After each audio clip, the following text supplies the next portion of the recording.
Okay. Hi, everyone. This is episode 4 of the Deathly Chronicles. Before we begin, I've added the picture of Uncle Jargus on the bottom right, and there has been some changes to my rules. I've decided to change the name. Deathly Chronicles will still be the name of this campaign because it kind of fits.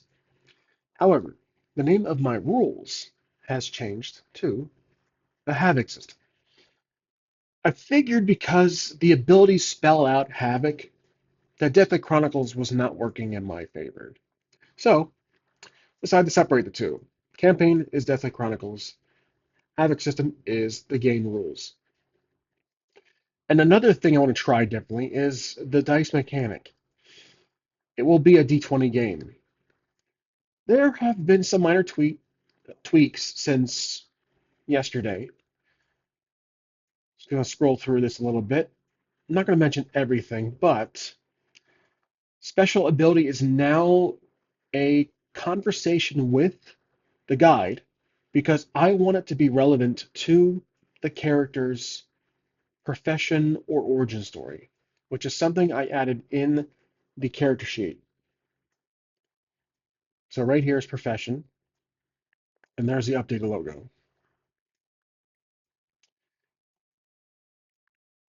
Besides that, if we continue scrolling down, there has been some other small minor tweaks, nothing really notable to mention. Besides, well, there is the verification here that your base damage is only applicable when you wield a weapon. All unarmed attacks use the D4. So in Reese's case, he uses his base damage is a 1d4. So he's kind of stuck with that until he increases his vigor later on. And then armor just kind of shortened it so it says the armor negates incoming damage. Let's see, we also have a few changes here on the starting items. I mentioned already that this is a little chat with the guide when creating your character, so it's based on the world setting, but more so your profession origin story. So weapon, armor. It doesn't say what kind of weapon or what kind of armor. And then the mechanic changes right here. You roll a 1d20, but the results are the same. Success, perfect, fail, fumble. And then I added a few more sentences here to verify a few things. This will either shorten or widen the window of success, which is from 1 to your ability score, your ability number. The guide can still use a -2 or +2 modifier in difficulty. Perfect fumble rolls, special abilities nullify advantage and disadvantage rolls. Combat grew a bit, roll 20 adjustment as usual, but I added a little section to help create enemies, ranks of the enemy. So easy, normal, hard, very hard. So obviously easy and normal wouldn't really impact your roll or your score, but hard and very hard would. So you can see that the modifier goes down while their health and weapon go up. Energy and magic is not optional. I just included it as a standard rule. Healing is the same, I believe. Death Incarnate hasn't changed much besides the mention of focus. I think I expand on focus a bit for adding narrative moments would also impact your focus, like killing a deadly dragon or being drunk. Leveling up, I took away the special because you're stuck with what the one you choose in the beginning due to your origin and base and your profession. Max level 20, increased by 1d6 health, increased focus by 1, increased 1 ability. Max is 18, so I didn't increase the height from 16 to 18 because we're trying a d20 system. That's really it. That's it for the changes. I want to try 1d20 as much as I despise it at times because I wanted to expand the possibilities of the roles. Now, because I haven't printed out the new character sheet that has the profession, I'm going to list that right now. So our profession for Reese would be obviously he's a server, and the profession for uh, Uncle Jargus, let's see, would be he's a business owner,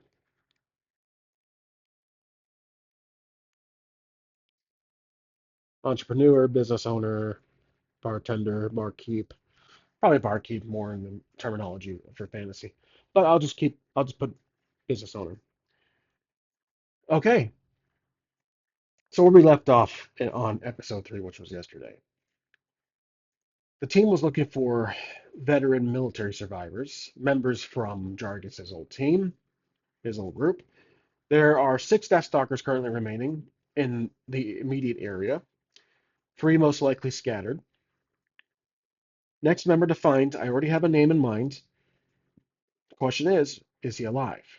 Because we know that Deathstalkers are hunting these guys down. And if he's alive, we will decide if he will become another played character. But what we do know that this surviving member, from what Jargus remembers, knows that he lives out in the mill to the far east of town.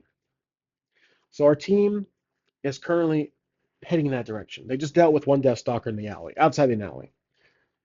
As they make their way towards the mill, let's roll to see if they encounter trouble. We'll roll a Oracle question, so a D100.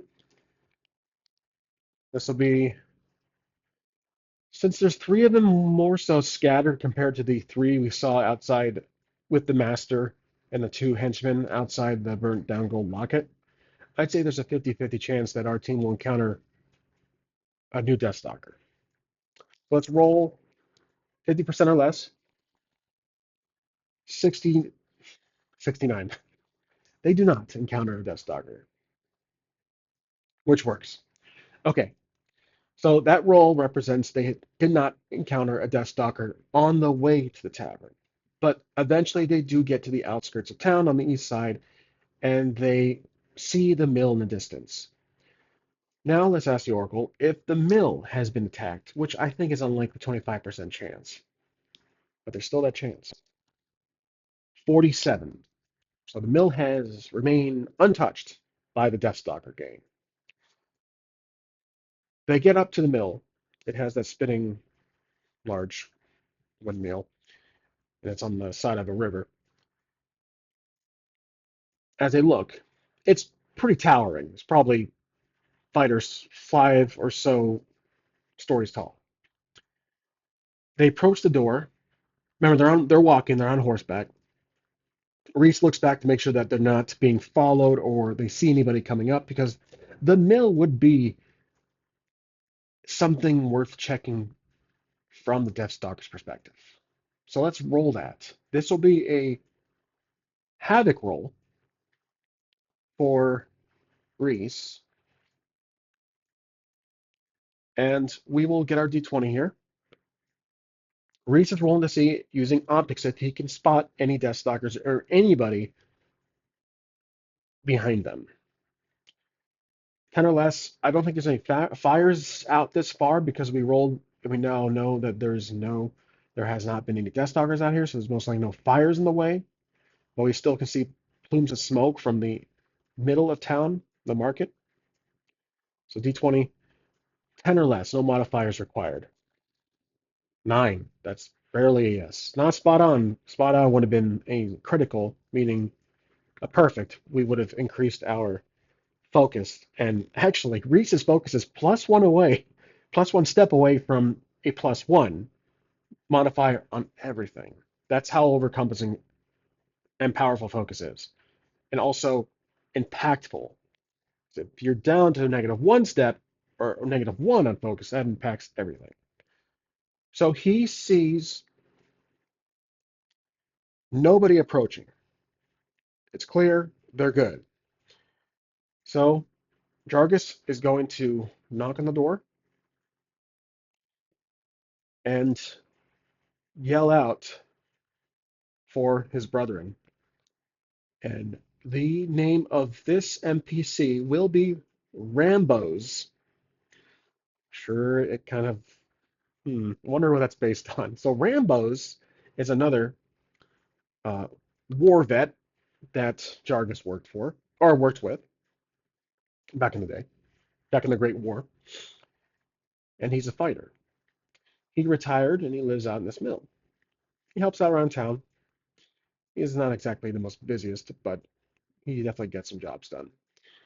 Living out in this mill, he's very secluded and he's to himself, but he keeps in touch. He does stop by the tavern every so often, but this morning, he did not, which is also mysterious.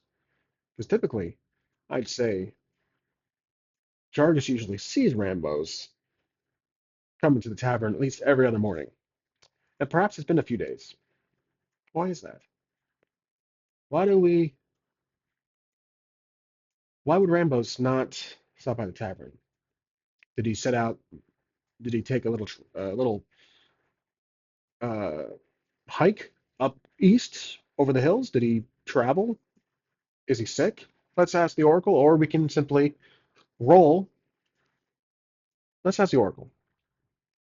Does Rambo's, that's what Jargon says. He says, my friend Rambo's lives here. Let's see if he's home. He knocks, he says, shouts out, Rambo's, you here? He shouts up because knowing that maybe he's upstairs. 5, 10 minutes later, does Rambo's open the door? I'm gonna say 50% chance. 32. He does.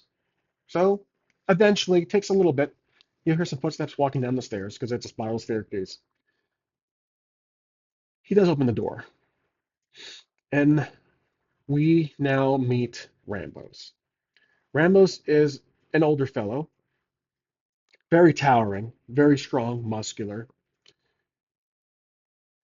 Jargus is our essentially a barbarian in respect, but this guy, Rambo's, is a fighter. Just for now, picture Rambo if you want, just older, maybe older Stallone, but still in shape, not the steroids. And he's looking down on our team and he looks at Jargus, what are you doing here? I thought you'd be dead. And Jargus is surprised. He looks at Reese. Reese is also surprised. Both Jargus says, so you know what's going on. I think Ramos is doing this. He's kind of stroking his chin. He says, yeah, I've been on watch. Come in. So he lets him in. He's not exactly a talker. We're now inside the first floor of the mill. And Jargus is I mean, I should say Reese is probably, you know, kind of pushing things. He's not patient. He's the younger one. He's the younger one. He says, look, we have to figure out a plan here. And Jargus quiets Reese. Is like, shh, nephew, be quiet. Rambos is not exactly a talkative individual.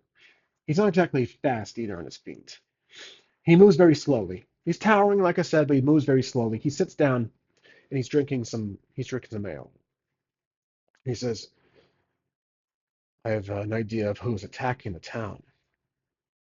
Jargus is standing there, just listen, brother.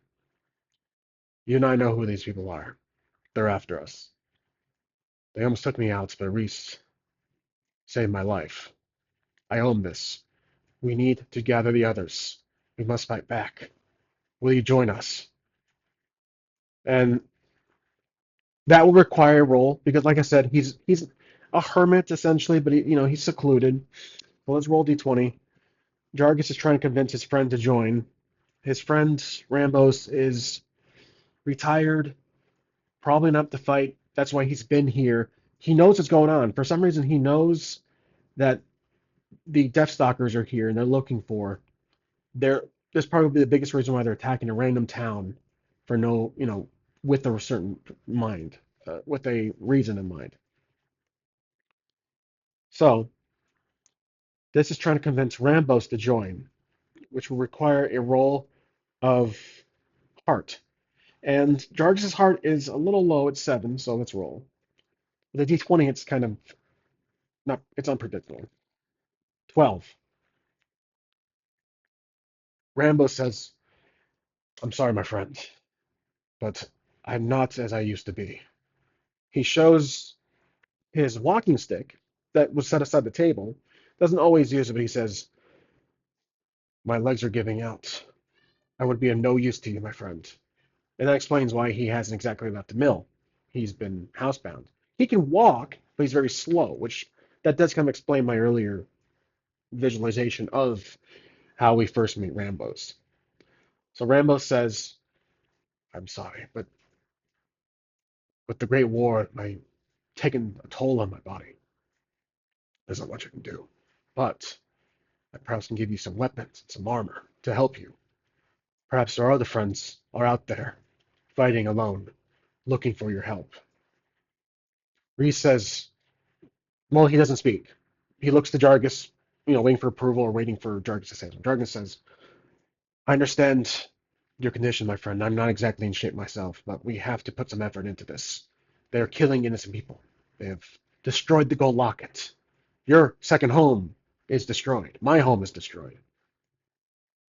If that is the most you can do, then we would appreciate it. And we'll try to bring, and Reese steps in, he says, we'll try to bring anything back in one piece. We promise you that. Rambo sits back and laughs as he drinks. He says, don't make promises you can't keep, little one.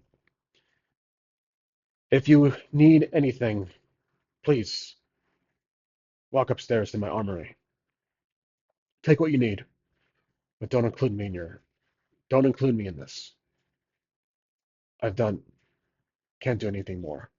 So, because of the failed roll, it wasn't like a terrible fail. It's just kind of, a little ease on the brakes there for him. So, we can't convince Rambos, which means he won't become a player character. My plan was if we were able to um, convince him to some extent, mainly Jargus, because again he knows him. He's known him for 20 plus 30, probably 30, 40 years. While Jargus is actually 45. Sorry, so he knows probably 20 plus year, 25 years maybe, since they're kids or teenagers. So Jargus nods. He kind of taps Rambus on the shoulder. Rambus nods too, looks to Reese as they go upstairs to the second level. And in there is an armory. Very heavily stocked armory. Now, I'm not going to use my magic item compendium, how you pronounce it, but I'll just think of, weapons that this guy would have. So, what he does have is a crossbow for Reese. So we'll upgrade the longbow to a crossbow. This is definitely going to be a +3. So I'll write down crossbow. That's a +3 on damage. And then he has a longsword for Jargus. And we'll replace the light mace with that, and that will be a +2. So that gives us better choices for weapons. And then for armor, Reese grabs a protective robe that seems to have some layers of chainmail. So this is more of a makeshift armor because right now he has rusty armor, which is +1. I'm going to upgrade that to, we'll call it, I'm going to make this up. I call it a chain robe. It's an interesting combo, but this will give him a +2. Maybe it's chainmail with a robe attached to it on the sides, like a cape. He has a hunter scarf, which is, oh yeah, he has the wind taker too. Forgot about that from the last game. Different weapon we picked up from the book. I'm pointing here because the book is right here. Okay. And now he has a cap, which is fine. We'll keep that. Then Jargus, he has hide armor and chain armor. So we will make that be chain armor and a helmet. So now he's wearing a helm. That'll be a +1. And they're both at +3. They're both at 3 armor. So that negates incoming damage of 3 or less. Okay. They're both. Oh, they're going to take some potions. So we'll give them 1 potion each. Currently, Reese is stocked at the maximum 10 item slots for his inventory. That's all they really need. They'll go downstairs, and Jargus says, "Do you want anything for this?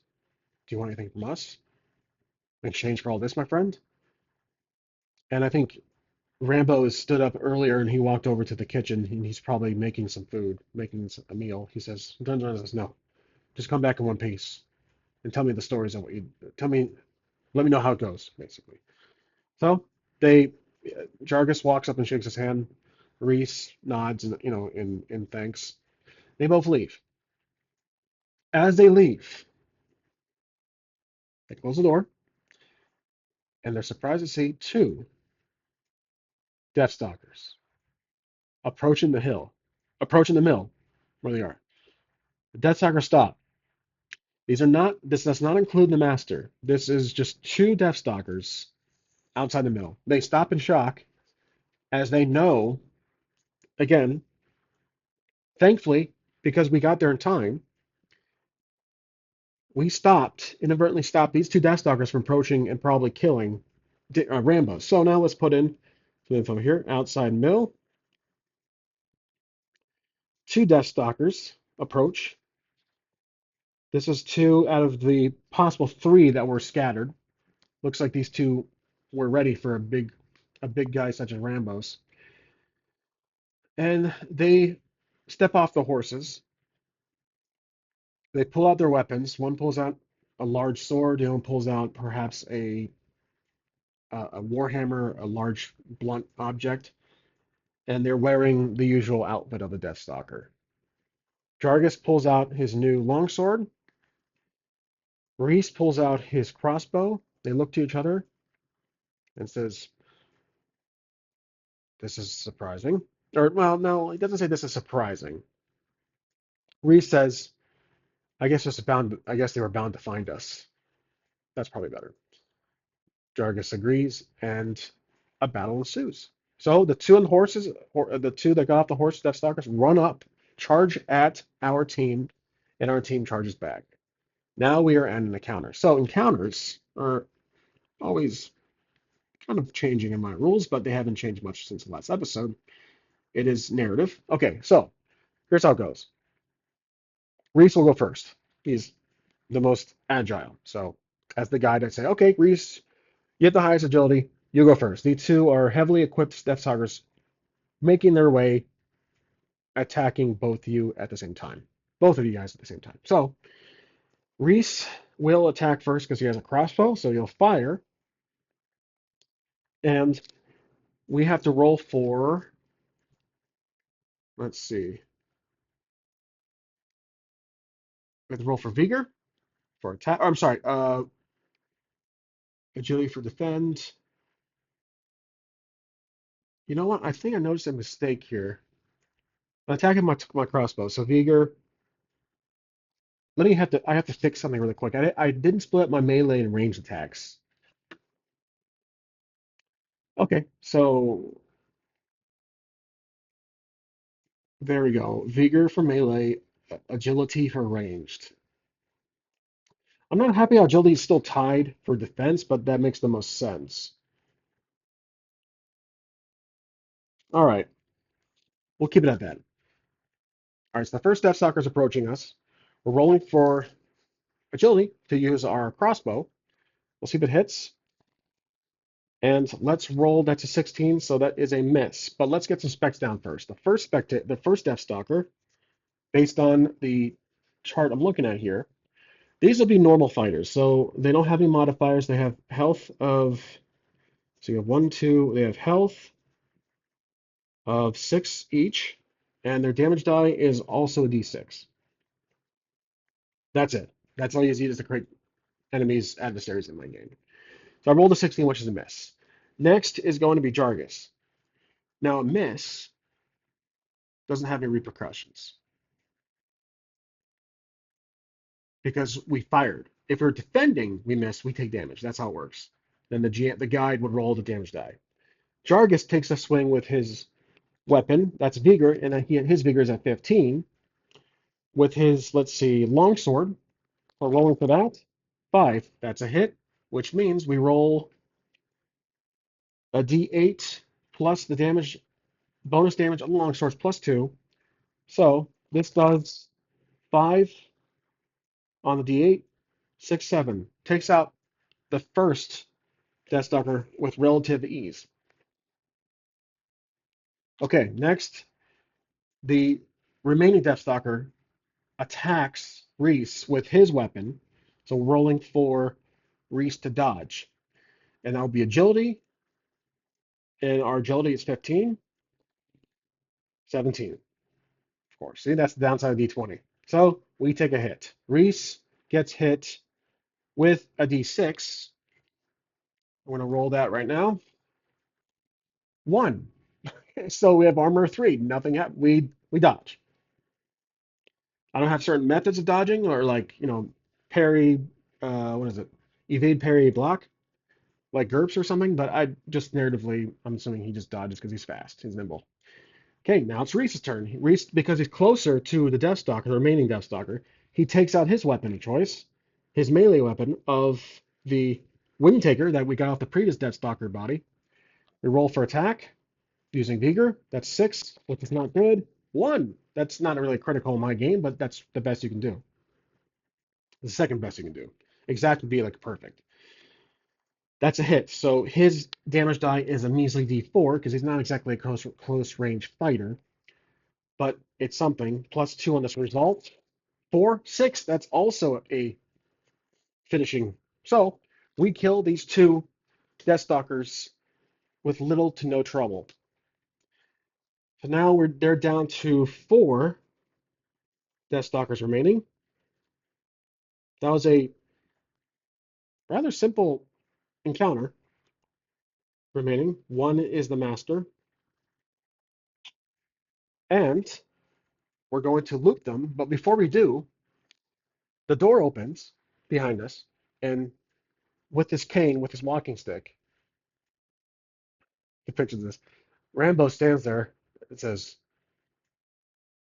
"What's been going on out here?" He's like confused, and he sees the two Deathstalkers, and our team re-equip their weapons or put away their weapons back in, and they look and it's like, "Looks like you were targeted." Oh, we were right. And then Rambos walks out. He looks at the cloaks and recognizes the Deathstalker emblem. He says, "Deathstalkers, as I assumed.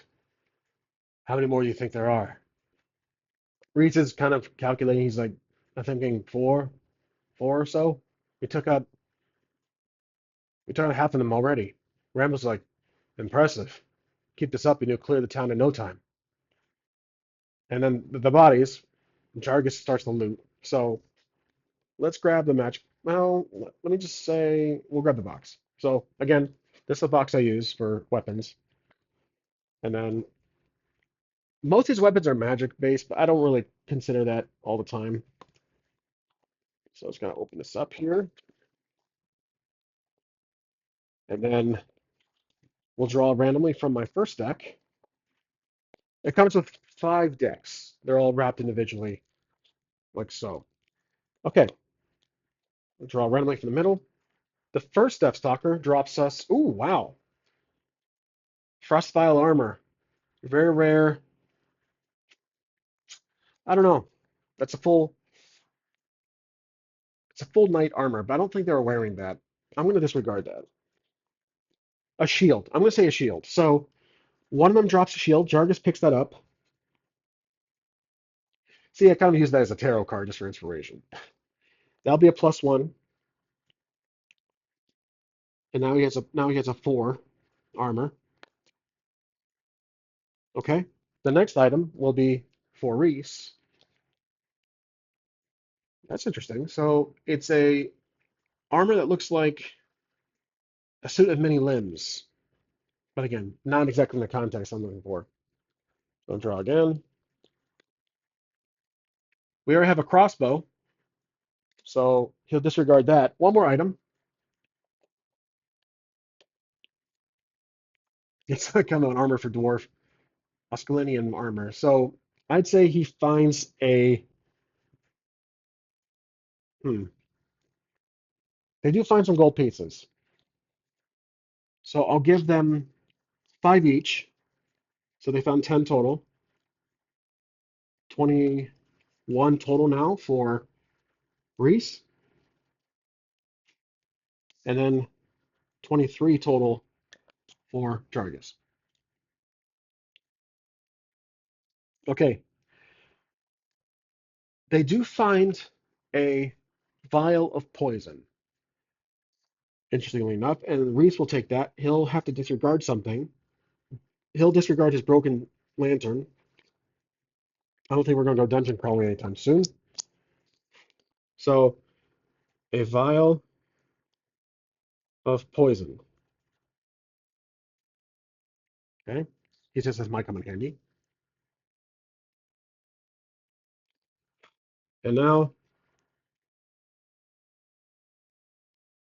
the bodies. What do we do with them? They're just sitting there. We can dump them in the river, so which we do. So we'll dump them in the river.